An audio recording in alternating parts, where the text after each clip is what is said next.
On a stormy Halloween night, October 31st, 2000, 22-year-old Holly Adler and her young son Trey had just left their house and were on their way to drop off a homemade meal to her husband, who had been working the night shift. They had only made it half a mile away from the house when a Ford pickup truck ran the red light, smashing into the side of Holly's small Toyota Corolla. Holly saw the F-150 blow through the light at the last second, but had no time to react. The truck smashed into the car with such force, her head smacked into the driver's side window, rendering her unconscious as her body went into a seizure. The car spun around in the air and slammed into another vehicle waiting for the red light at the intersection, totaling the SUV. Holly says she faintly remembers waking up for only a moment with her body slumped halfway over the center console.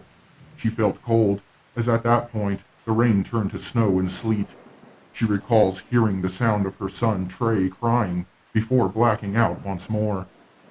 But in a rare stroke of luck, a nurse heading in for her shift witnessed the accident occur and sprang into action, attending to both Holly and Trey until first responders arrived on scene.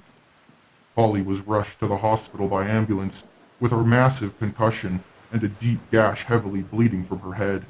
Her son Trey was airlifted to a separate hospital with a broken collarbone and multiple teeny lacerations across his face and scalp from shattered glass that had embedded into his skin.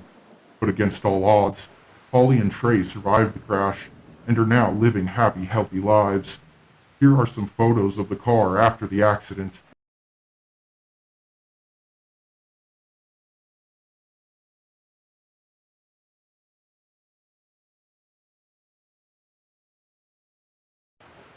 To this day, Trey still has a piece of glass lodged in the back of his head that doctors were never able to remove, a small souvenir from that fateful night.